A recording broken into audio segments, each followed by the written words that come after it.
तनाव से मुक्त करें। और आप क्योंकि फिल्म समीक्षक भी रहे हैं और आपसे काफी बार चर्चा होती है लेकिन सार्वजनिक मंच पे नहीं कर पाते, तो आज आपसे चर्चा करने का मूड है। रिसेंटली ये दक्षिण भारतीय परिप्रेक्ष्य को देखें तो फिल्म जगत में जबरदस्त कामयाबी के साथ इन्होंने बॉलीवुड को भी हिला के रख दिया। और जहां पहले 100 करोड़ एक बड़ा लैंडमार्क होता था, और रिसेंटली जो साउथ की फिल्में हिंदी में डब होकर आई हैं 1000 करोड़ पार दिखा रही है। बॉलीवुड इंडस्ट्री बिल्कुल सकते में, बिल्कुल बड़े बड़े 30 मार खां जो है लगभग लगभग लेट चुके हैं। संभवतः ये भी माना जाने लग गया है कि क्या बॉलीवुड खत्म हो रहा है या खत्म हो जाएगा। जिस तरह से, ये तो मैं नहीं कहूंगा कि धर्म विशेष से संबंधित कोई तनाव है या एक राष्ट्रीयता जग गई है भारत के लोगों में, हिंदुत्व हावी हो गया वगैरह, वो बातें अलग होंगी। अंक ज्योतिष के हिसाब से आपको क्या लगता है कि बॉलीवुड को सुधरना चाहिए या बॉलीवुड के दिन पूरे चलने वाले हैं? क्या साउथ इंडस्ट्री डोमिनेट कर लेगी? ये कुछ सवाल माइंड में अक्सर आते हैं। हालांकि मुझे ओपनली कहूं तो जितना मैंने बॉलीवुड को समझाया देखता हूं, मुझे ऐसा तो नहीं लग रहा कि बॉलीवुड खत्म होगा, लेकिन मेरे को ये लग चेंज होगा, हो रहा है या खत्म हो रहा है। क्या साउथ बॉलीवुड को ढक रहा है? आप एज ए फिल्म समीक्षक, क्योंकि आपने फिल्में लिखी हैं, आप फिल्म का लेखन करते रहे हैं, और जिन दर्शकों को नहीं पता है मैं आपको बता दूं कि कुमार जी की प्रोफाइल आप देखिए फेसबुक पे जाके।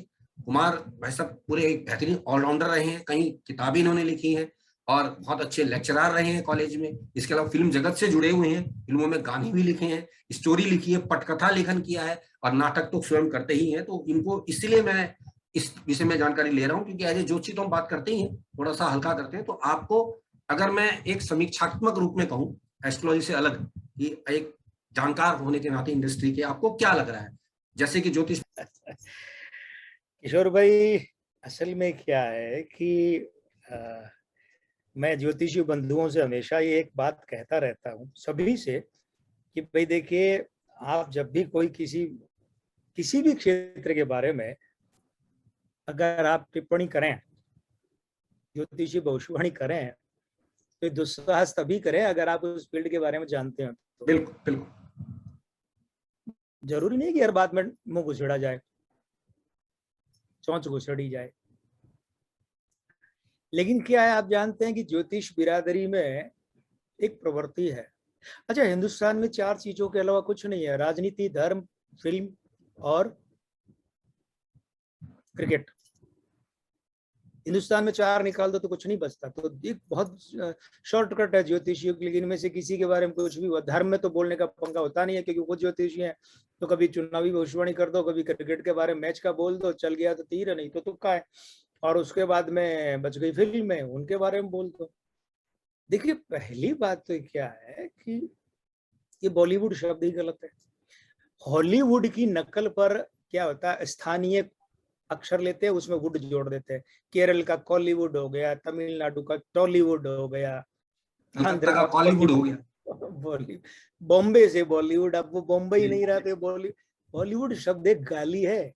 अमिताभ बच्चन ने एक बार अपने एक इंटरव्यू में कहा था, मुंबई कर या मुंबईया, ये गाली नहीं है, बॉलीवुड शब्द ही एक गाली है। बिल्कुल। जैसे किसी का नाम जितेंद्र, अरे जितेंद्रिया इधर आ, तो ये जितेंद्रिया गाली है ना, बिल्कुल ओछा है ना। लेकिन क्या है कि फिल्म उद्योग असल में हिंदी फिल्मोद्योग है, उद्योग है ये, बिल्कुल, इंडस्ट्री पूरा का पूरा उद्योग है भाई। आप उसको एक मुट्ठी बंद माचिस की डिब्बी की तरह बता रहे हैं, आपका मतलब लोग बता रहे हैं, ये तो समझ ही नहीं है ना उनको। दूसरा क्या, देखिए एक बात, हिंदी फिल्मोद्योग में दक्षिण भारत कब नहीं था?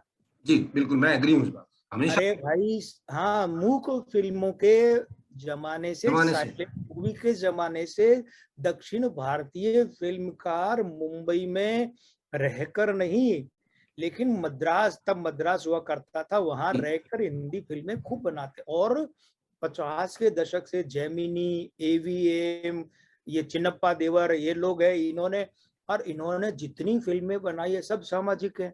और सब में खास बात क्या, सामाजिक कहानी शानदार और म्यूजिक जानदार। मैं दावे के साथ कह रहा हूं किशोर भाई, अपने इस कार्यक्रम के दर्शकों से और आपसे, कि दक्षिण भारतीय फिल्मोद्योग के हिंदी से योगदान को हटा दीजिए, आपको वो जो गोल्डन एरा, स्वर्ण काल दिखता है ना हिंदी फिल्मोद्योग का, म्यूजिक का, संगीत, वो खत्म मिलेगा। बिल्कुल या मैं एग्री। 20% मिलेगा। शंकर जयकिशन ने भी करियर की आधे से ज्यादा फिल्में दक्षिण भारत वालों के लिए बनाई है। लिखने में पंडित मुखराम शर्मा हो कि राजेंद्र कृष्ण हो, ये तो गंदगी तो बाद में सलीम जावेद ने फैलाई है, और इन्होंने भी दक्षिण वालों के लिए लिखा है। हाथी मेरे साथी फिल्म चिन्नप्पा देवर के लिए लिखी है, और वो भी साउथ की में। असल में क्या है, दक्षिण भारत कब नहीं था, बल्कि मैं यहाँ तक कहूँ कि 3 लॉबी रही है, बंगाली, पंजाबी और दक्षिण भारतीय बिल्कुल हिंदी फिल्म उद्योग में। देखिए, एग्री। सबसे ज्यादा भला जो जिसने किया है वो है बंगाली और दक्षिण भारतीय लॉबी हिंदी फिल्मों का। इन्होंने अजर अमर अपराजेय फिल्में बनाई है, बहुत सुंदर। दोनों। पंजाबी लॉबी में यश चोपड़ा बाद में, या जब अपने बड़े भाई के साथ थे, और बी आर चोपड़ा, इनके अलावा बाकी सबने कचरा किया है। और एक लॉबी स्थानीय, यानी मुंबई वाली लॉबी। मैं राज कपूर को पंजाबी लॉबी में नहीं गिन रहा हूँ, स्थानीय लॉबी में। और पंजाबी में मान लेंगे तो बी आर, यश और राज कपूर, 3 मान लीजिए, बाकी सबने कचरा किया। किसी को इक्की दुक्की की बात दूसरी है, मैं एक पूरी धारा की बात कर रहा हूँ। अब हुआ क्या है कि पहली जो रीमेक फिल्म मानी जाती है, वो तो सब मूल फिल्में थी जो दक्षिण भारत वालों ने बनाई 50 के दशक में, 60 के दशक में, 70 के दशक में। वो मूल अलग है, रीमेक वो थी आज से 55 साल पहले 1967 में आई थी, राम और श्याम, दिलीप कुमार वाली। जी लेकिन क्या होता है, उस फिल्म ने हिंदी फिल्मोद्योग को बहुत बड़ा सबक दे दिया जो आज तक नहीं लिया इन्होंने। वो क्या, कि नकल में अक्ल लगाओ। बिल्कुल। वो फिल्म औंधे मुंह गिरी धड़ाम से, और दिलीप कुमार के सारे स्टारडम का कचूमर निकल गया। ठीक है, अब वो पहली थी 55 से, मैं रीमेक की बात कर रहा हूँ। जी 2 धाराएं हैं, रीमेक और मूल फिल्में। अच्छा, उसके बाद 70 के दशक में दक्षिण भारतीय फिल्मोद्योग बहुत तगड़ा रहा। मैं कह रहा हूँ 70 से 80% संगीत अमर गाने दक्षिण भारतीय फिल्मों के। बिल्कुल बिल्कुल। और जो बच जाते 20-30%, उसमें भी 5-7% को छोड़ के सारे के सारे बंगाली फिल्मकारों के हैं। और बचे हुए में मुंबई वाले और पंजाबी, जो पंजाबी संगीतकारों का तो ओपी नैयर के अलावा कोई ज्यादा वजूद माना नहीं, जो थे उनको भी काम दक्षिण भारत वालों ने दिया। अब यहाँ एक पेच आता है, वो पेच क्या आता है, 80 के दशक में जब संगीत का स्तर गिर रहा था, तब भी पद्मालिया स्टूडियो जो वगैरह थे, जितेंद्र के साथ में उन्होंने 11 या 12 सुपर हिट फिल्में लगातार, और वो रिकॉर्ड है जो आज तक नहीं टूटा। पद्मालिया स्टूडियोज, लेखक कादर खान, गीतकार इंदिवर या अनजान, संगीतकार बप्पी लहेड़ी, फिक्स है। कॉमेडियन असरानी, शक्ति कपूर, कादर खान, विलेन में अमजद खान या कादर खान, और इधर श्रीदेवी, जया प्रदा, जितेंद्र। तो पाताल भैरवी, सिंहासन 32 बहुत बहुत बहुत आई थी। फिल्में तो 37 आई थी, लेकिन उसमें से 12 तो सुपर डुपर हिट थी लगातार। जी दादा बिल्कुल। कोंडके की 13 फिल्में सुपर हिट होने का विश्व रिकॉर्ड है गिनीज बुक में, क्षेत्रीय में, और ये हिंदी में। लेकिन ये जिस बिंदु को आप ले रहे हैं ना, देखिए क्या है, पिछले 25 वर्षों से हमारा हिंदी फिल्म उद्योग दिवालिया है। लेखन के स्तर पर बी आर चोपड़ा का स्टोरी डिपार्टमेंट होता था, रोज उनके लेखक रोज बैठते थे। वो फिल्म चाहे 5 साल में एक बनाए, रोज यश चोपड़ा का स्टोरी डिपार्टमेंट होता था। रामानंद सागर का था, मनमोहन देसाई का था, जिसके प्रयागराज सबसे बड़े स्तंभ हुआ करते थे।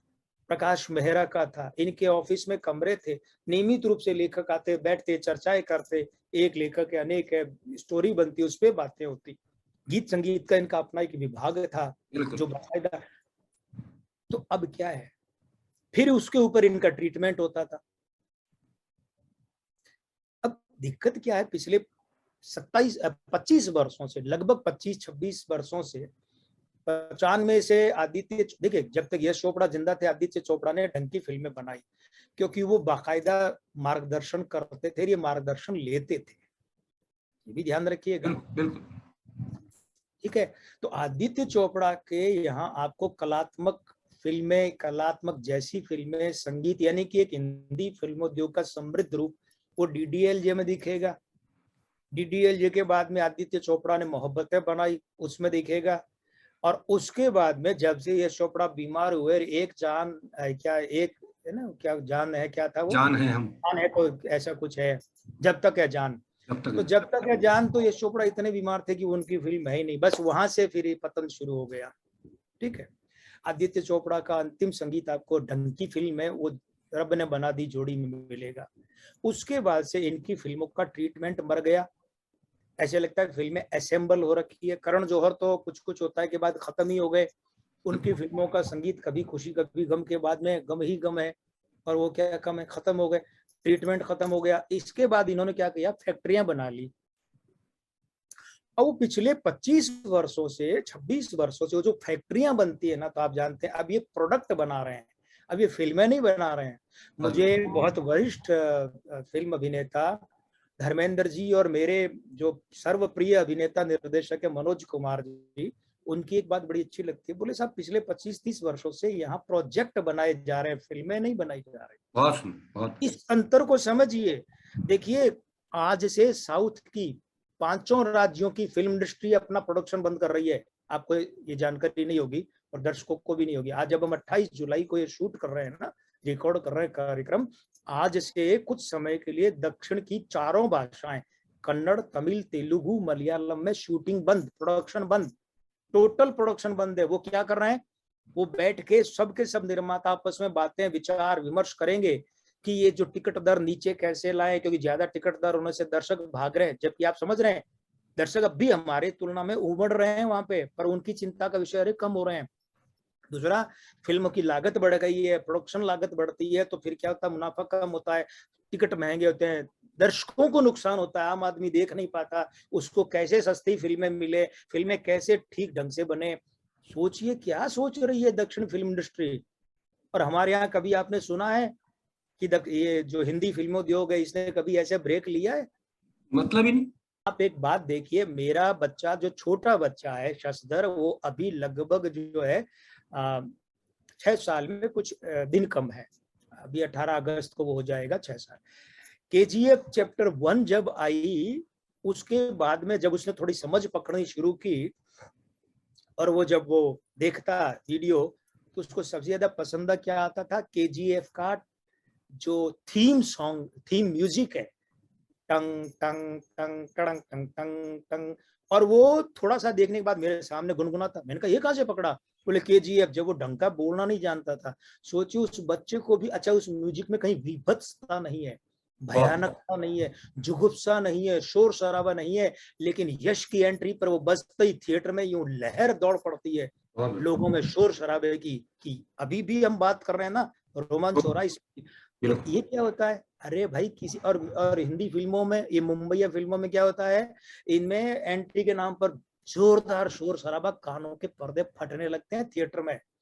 ये साधारण बात नहीं, ट्रीटमेंट। और सबसे बड़ा जो मैंने बताया कि आज से कुछ महीने के लिए दक्षिण का फिल्मोद्योग बैठ रहा है अपनी आत्म समीक्षा करने, खर्चे का। यह हालत, ये टटपूंजी, आप जिस तापसी पन्नू फन्नू धन्नू ये जिसकी बातें कर रहे हैं, ये 40-40 50-50 करोड़ ले लेती हैं। अरे तुम्हारे अंदर है क्या जो ले लेती हो? तुम कब की वजह से यहाँ एक करेक्शन और भी कहना चाहूंगा मैं कुमार भाई, कि लोग इनको दे देते हैं, मतलब कोई बेवकूफ है क्या? मतलब उसका कारण है, उसका कारण है। देखिए क्या होता है, कास्टिंग काउच जो है वो बहुत बड़ा सच है, और कास्टिंग काउच की परीक्षा में जो उत्तीर्ण हो गई है, जो उत्तीर्ण हो गया, मैं दोनों बातें बोल रहा हूँ, उनके लिए फिर ये चेक पे साइन पे रकम मायने नहीं रखती है। ये मैं पूरी जिम्मेदारी से कह रहा हूँ, क्योंकि मैं जानता हूँ इस सच्चाई को, मैं इस इंडस्ट्री के अंदर का आदमी हूँ, बाहर का नहीं। जब पद्मावत का विरोध हो रहा था और जगह जगह पर पुतले जलाए जा रहे थे, फला गाने में ये, फला गाने में ये, तो एक कार्यक्रम में, एक बहस में मैंने कहा, सार्वजनिक कार्यक्रम में एक बहस में मैंने कहा था, तुमने पद्मावत देखी है? अरे अभी तक तो एडिट होकर के फाइनल प्रिंट ही नहीं बना उसका, तो कहां से विरोध कर रहे हो? ये गाना वो, अरे मैंने कहा वो गाने इतने हैं पूरी फिल्म में, उनमें से इतने गाने रखेंगे और इस गाने में ये होगा, तो मैं रिलीज होने के बाद विरोध करने को मिलेगा ही नहीं, तुम काहे को पहले से विरोध कर करके? वो पेड लोग होते थे। क्या होता है मैं आपको बताऊं, ये वही चीजें हैं। अच्छा एक और है, होता क्या है, हिंदी फिल्म वाले जो प्रोड्यूसर डायरेक्टर या बैनर है, वो धोखा करते हैं दर्शकों के, और आगे जहां रिलीज करते हैं, जो इनके बॉक्स ऑफिस तक पहुंचाने वाले, उनके साथ कैसे धोखा करते हैं। मैं आपको ये बहुत बड़ा अंतर बता रहा हूं जो दक्षिण भारतीय फिल्मों में नहीं होता है। दक्षिण भारतीय फिल्मों का एक बहुत बड़ा ईमानदारी का काम होता है 2 लेवल पर। एक तो जो एक्टर होता है उसके लेवल पर, और दूसरा जो रिलीज करते हैं उनके लेवल पर।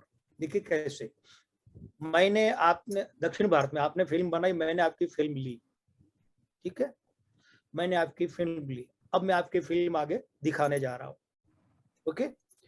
फिल्म पिट गई तो बहुत ईमानदारी से आप मुझे मेरे पैसों में से कई बार तो बहुत पूरा का पूरा लौटा देते, कई बार आधा अधूरा, कि भाई आपका घाटा पूर्ति। क्योंकि अगर हम लोगों को, जो हम आगे फिल्म रिलीज करते हैं, हमें घाटा होगा तो आप प्रोड्यूसर, आप तो घाटे में रहेंगे।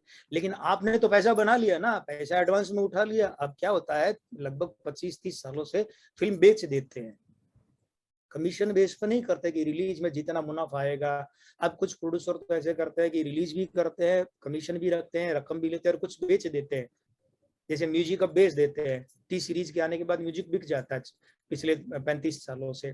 पहले तो क्या होता था, उसमें वो मिलती थी उनको रकम बराबर, रॉयल्टी मिलती थी। अब वो बेच दिया, अब वो जाने वन टाइम पेमेंट हो गया, क्लियर हो गया। हाँ, वो चले ना चले वो उसकी समझ। तो जैसे जैसे अभी विक्रम फिल्म चली तो कमल हासन ने सारा कर्जा उतार दिया। अब कोई सोचे कमल हासन पर कर्जा खाएगा, अरे भाई उसने पीछे जो फिल्में चली नहीं उसमें पैसा लौटा दिया था प्रोड्यूसर को, ये जो रिलीज करने वाले थे इनको पैसा लौटा दिया। अच्छा, दूसरा क्या है, वहां जैसे रजनीकांत की फिल्म फ्लॉप हुई, उन्होंने 100 करोड़ लिया, तो 2-4-5 करोड़ के अलावा बाकी सारा पैसा प्रोड्यूसर को लौटा दिया। ये ईमानदारी हिंदी फिल्मों में दिखती है क्या? नहीं, मतलब ही कोई यार। अब क्या होता है, जैसे बड़े बैनर हो गए ना, वो फैक्ट्रियां हो गई। अब करण मल्होत्रा जैसों को, शमशेरा जैसी, अग्निपथ जैसी बड़ी फिल्म, तो बेचारा वो डंकी छोटी सी 5 करोड़ की फिल्म नहीं कर पाता, आपने उसको 150, 200, 250 करोड़ की फिल्म दे बहुत बढ़िया, बहुत गंभीर बात है ना। दूसरी बात क्या है कि ये लोग क्या करते हैं, डिस्ट्रीब्यूटर को फिल्म बेच दी, अब फूटे उसके उमरे जिए। अब अपना फिल्म पैसा इतनी निकाल। हाँ, फिल्म इतनी सूखली और घटिया बनी है कि थिएटर में फ्लॉप हो गई, तो बर्बाद कौन होता है? डिस्ट्रीब्यूटर होता है, वितरक होता है। इनके बाप का क्या जाता है, ये तो पैसा लेके बैठ। फिर क्या एक और है, पहले एक करार होता था कि टीवी पर आप 5 साल या पहले 10 साल फिर 5 साल फिल्म रिलीज नहीं करेंगे। अब तो एक हफ्ते में ओटीटी पे आ रही है। करार पहले तो टीवी पर रिलीज करते हैं, तो ओटीटी पर रिलीज दे मारते हैं। तो वो, अरे भाई 2 महीने में आप ओटीटी पर आ जाते हैं। अरे भाई 2 महीने में आप ओटीटी पर आ जाते हैं, 4 महीने में आ जाते हैं, तो थिएटर में वो 2 महीने 3 महीने चलेगी कहाँ फिल्म? तो तीसरे शुक्रवार को तो फिल्म डब्बा गोल हो जाती है। एक दूसरा, फिल्म पिटती है हिंदुस्तान में पिछले 25, 27, 30 वर्षों में। एक आध उदाहरण छोड़ दूं थोड़ा सा आंशिक रूप से, अन्यथा वो भी नहीं है, किसी भी बड़े स्टार ने फिल्म पिटने पर अपनी फीस वापस नहीं की है प्रोड्यूसर को। नैतिक जिम्मेदारी मानते हो, जबकि वो सबसे बड़ा जिम्मेदार होता है, नहीं दी वापस। बिल्कुल। अच्छा, प्रोड्यूसर को जरूरत भी नहीं है क्योंकि तो डिस्ट्रीब्यूटर को बेच के उसने जेब भर ली। आपके और दर्शकों के मन में एक प्रश्न उठता है ना कि ये पिटती है तो फिर बनती कहां से फिल्में? पिटती है तो बनती है, इसीलिए बनती है कि इन्होंने फैक्ट्री खोल ली, 10 फिल्में इकट्ठी बना रहे हैं। अब ये रणवीर सिंह को लेकर के ये आदित्य चोपड़ा 2 फिल्में, करण जौहर 2 फिल्में और ला रहा है। क्या होता है, 10 फिल्में मार्केट में फेंक दी, थोड़ा थोड़ा कमा लिया, किसी ने एक ढंग का कमा लिया, उसके बाद उसी से दूसरी फिल्में बना ली। उद्धव की माधव के सिर, इधर की टोपी उधर। इस कारण से हिंदी फिल्म उद्योग अपने सबसे बुरे दौर से गुजर रहा है, रचनात्मक रूप से नहीं, निर्माणात्मक रूप से। अब आप देखिए साइना, अरे यहाँ काला तिल लगा के कोई साइना बन जाती है क्या यार? जब भी हम किसी की कास्टिंग करते, देखिए आप अगर MS धोनी अनटाइटल स्टोरी देखेंगे तो आपको उसमें सुशांत सिंह में धोनी दिखेगा। बहुत बढ़िया। जब बालों की जरूरत हुई, बाल और नाक और चेहरे की बनावट से भी वो धोनी लगता है। अब हालत ये हो जाती है कि एक आ रही है इमरजेंसी फिल्म, इसमें नकटी जो है वो कंगना बनी इंदिरा गांधी। अब वो दुनिया का सबसे बड़ा गधा कास्टिंग डायरेक्टर होगा जो इसको इंदिरा गांधी के रोल में लेगा। 3 कारण। पहली बात क्या होता है, प्रोस्थेटिक से किसी भी आदमी को आप शक्ल तो दे सकते हैं, जैसे रणबीर कपूर को दे दी कपिल देव की, लेकिन प्रॉपर नहीं हो पाई, क्योंकि चेहरे की चौड़ाई आप कितनी चौड़ी करेंगे, अगर ज्यादा प्रोस्थेटिक इस्तेमाल करेंगे तो वो एक्सप्रेशन कहां से लाएगा? मूर्ति की तरह है कि संगमरमर की मूर्ति है दिखने में, अब एक्सप्रेशन नहीं आएंगे तो एक्टिंग कहां से? अभिनय का सबसे पहला दांव ही होता है एक्सप्रेशन, चेहरे के भाव, है ना, हम तो थिएटर के आदमी हैं। लेकिन क्या होता है ये, अब वो मिसकास्टिंग, साइना डूब गई। अब भाग मिल्खा भाग तो देखिए क्या है, आप उसको देखिए ध्यान से, उसमें बाकायदा वो इसलिए चल गई क्योंकि लोगों को जवान मिल्खा सिंह के बारे में पता नहीं था कि वो पता ही नहीं कैसा था। थे। बिल्कुल। यानी जब पता ही, आज अगर जरासंध को आप थोड़ा हट्टा कट्टा भारी भरकम दिखा दो, चाहे किसी का कोई भी चेहरा हो, तीखी नाक हो कि गोल नाक हो, बना दो, चल जाए, किसने देखा था? नहीं देखा नहीं, ना। तो बिल्कुल मैं वो एग्री। भाग मिल्खा भाग में फिट नहीं थे फरहान अख्तर, दमे के मरीज हैं वो तो। आवाज ऐसे लगती है दमे का मरीज अभी इंस्टीट्यूट से, हॉस्पिटल से उठ के आया है, सेंटर से। मिल्खा सिंह की आवाज ऐसी थी नहीं। 50 कमियां थी उस फिल्म में, लेकिन किसी ने मिल्खा को जवान देखा ही नहीं था। बूढ़े मिल्खा को देखा, वो बूढ़े मिल्खा से मैच करता है, वो चल गई। लेकिन अब क्या, साइना सामने है भाई जवानी में, लोग कैसे। और मिताली राज, ये नक खट्टी जो है, जिसको कहते हैं चौड़े नाक, जिसके नथुने हो फटे हुए नथुनों वाली, ये कहाँ से मिताली दिखती है? और ऊपर से इसका तो एक नथुना नथुना ही टेढ़ा पड़ा है। देखिए राज फिल्म 2000 में आई थी, आप याद कीजिए एक सीन जिसमें वो जो हीरो होता है, अरे तीनों। होता है ना डिनो मारियो, डिनो मारियो बंगले से निकल जाता है, तो वो बिपाशा बासु आती है, वो लेके जाती है उसके साथ बंगले से, क्लाइमैक्स के आसपास की बात है, निकल जाता है। और तुरंत ही अगले सीन में बिपाशा बासु आती है, नौकर से कहती है वो कहाँ है? बोले तो गए। बोले कहाँ गए? अभी आपके साथ गए। बोले मेरे साथ गए? तो उनको लगता है कि वो आत्मा ले गई। तो उस समय उसका क्लोजअप दिखाते तो भैंगी आंखें आती हैं। बिपाशा बसु की आंखें भैंगी है, वास्तव में भैंगी हैं। तो जिसको आंखों में दोष है उसको क्लोजअप इतना नहीं लेना चाहिए ना नहीं डायरेक्टर। लेना, बिल्कुल विक्रम भट्ट की गलती। अब वही बात है, ये इसके तो नथुने फटे हुए हैं। अब फटे हुए नथुनों वाली को आपने, मिताली राज के नथुने भारी हैं, अलग हैं, लेकिन इस कल्चर के नहीं है, तो पिट गई। अगर कुछ इसके पिटने में, मीतू, THI से वो मिथु नहीं है, वो दक्षिण में ता को थ लिखते हैं, मितु। मितु अगर पिट गई तो ठीक है, कुछ कसर बची है तो 1-2 दिन में और पिट जाएगी, बची कुची भी इसकी जो अंतिम क्रिया हो जाएगी। तो असल में देखिए, हिंदी फिल्मोद्योग ना तो कभी खत्म हुआ ना खत्म होगा। ये खत्म वाली बात तो जो ज्योतिषी कह रहे हैं, मुझे उनकी सोच पे या उनकी समझ पे दया आती है, क्योंकि बेचारों को पता ही नहीं कि हिंदी, वो तो बॉलीवुड बॉलीवुड करके करे, उनको ये भी नहीं पता कि हिंदी फिल्मोद्योग के अंदर की सच्चाई क्या है। वो कभी खत्म नहीं होते। ये वही बात है जैसे भारत में लोकतंत्र, सनातन धर्म या हिंदुत्व, फिल्म देखिए, वो आदेशी ईरानी क्या भारतीय था? नहीं ना। तो दादा साहब फाल्के के पैरेलल उसने फिल्म बनाई थी ना। सवाल वो नहीं, एक फेज आते हैं, दौर आते हैं, दौर बदलते हैं, दौर के साथ उस दौर के तौर बदलते हैं। लेकिन अभी हिंदी फिल्म उद्योग अपने सबसे बुरे दौर, निर्माण के दौर से गुजर। वजह क्या है? ये सिफारिशी है ना, किसी को भी। अब वो सूरज पंचोली को सलमान खान उठा के ले आए, फिल्म तो पिट गई ना। मैं तेरा हीरो, हीरो क्या, तू तो चपरासी के लायक नहीं है, तेरा बाप उसका दोस्त है, इसलिए थोड़ी चलेगा। मैं थोड़ा सा सख्त भाषा इस्तेमाल कर रहा हूँ, इसलिए क्षमा कीजिएगा। लेकिन चूंकि क्या होता है, हिंदी फिल्म उद्योग भारतीय समाज का एक आवश्यक अंग है। बिल्कुल। हम इसका नुकसान कैसे सहन कर सकते हैं, आप मुझे बताइए। आज संसद का अपमान सहन कर सकते हैं, संसद में हानि सहन कर सकते हैं क्या? क्या भारतीय बिल्कुल। लोकतंत्र को हानि, भारतीय हिंदू धर्म यानी सनातन धर्म को सहन कर सकते हैं? नहीं ना। तो फिर हिंदी फिल्मोद्योग तो भारतीय समाज का एक अंग है। बिल्कुल। ये कोई जूते रखने की शेल्फ थोड़ी है कि बाहर बाहर है, नहीं छूते दूर रखो। अरे भाई, ये हमारे घर का हिस्सा है हिंदी फिल्में उद्योग। अब आप देखिए क्या है, म्यूजिक मर गया पिछले 20-22 सालों से, संगीत गीत मर गए। अब मनोज मुंतशिर जैसे आएंगे, अच्छा लिख दिया। मैं आपको बताऊं, केसरी वाला गाना तेरी मिट्टी में मिल जावा है ना, ये बहुत ओछे दर्जे की धुन है ये, जो इतनी अच्छी लगती है। इन पिछले 20-22 सालों से, जब से लक्ष्मी प्यारे हटे हैं ना सीन से, या जतिन ललित हटे हैं, तब से इन लोगों को ये भूल ही गए कि हिंदी फिल्मों का संगीत क्या होता है। या तो AR रहमान जैसी रोनी उदास वो धुने ले आएंगे कि पता नहीं किसका फातिया पढ़ रहे हैं, जिसको AR रहमान को हिंदी फिल्मों के संगीत की समझ नहीं है। या उसके बिल्कुल। पीछे ऐसे लोगों की जमात आ गई है जो बस वो कीबोर्ड प्ले करके शोर शराबा भर देती है, चीखना चिल्लाना भर देती है। एक वो मर गया, दूसरा स्टोरी ट्रीटमेंट मर गया, और तीसरा हालत है कि इन लोगों को तो लैटिन भाषा में तो स्क्रिप्ट दी जाती है, बिल्कुल। ये लोग हिंदी पढ़ना नहीं जानते। दक्षिण वालों को देखिए, दक्षिण वालों ने अभी जैसे अल्लू अर्जुन की फिल्म पुष्पा वगैरह, तो उन्होंने जितना हो सका हिंदी बोली, RRRI जितना हो सका कार्यक्रमों में उत्तर भारत, मध्य भारत में हिंदी बोली। और ये हमारे कमबख्त हैं, ये अगर हिंदी के कार्यक्रम में ठेस आपके मेरे जैसे हिंदी जानने वालों के सामने भी क्या बोलेंगे, अंग्रेजी छांटेंगे। जबकि हालत इनकी है कि 5 मिनट ना तो ये ढंग से लगातार हिंदी बोल सकते हैं, ना 5 मिनट लगातार अंग्रेजी बोल सकते हैं। यू नो आई मीन से ज्यादा आगे बढ़ते भी नहीं है। ये बहुत बड़ा अंतर है। उससे पहले के देखिए, धर्मेंद्र, प्राण वगैरह को उर्दू में लिपि में स्क्रिप्ट मिलती थी, इसीलिए प्राण ने पूरी जिंदगी जो है प्रताप को प्रताप बोला है। आप देखिएगा पुरानी फिल्म में एक ही बिल्कुल शब्द सही कह बहुत रहे हैं। बोलते थे प्राण, एक ही शब्द।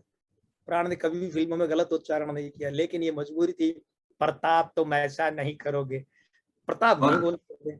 और धर्मेंद्र प्रताप बोलते थे क्योंकि वो थोड़ा हिंदी में भी वैसे मास्टर थे।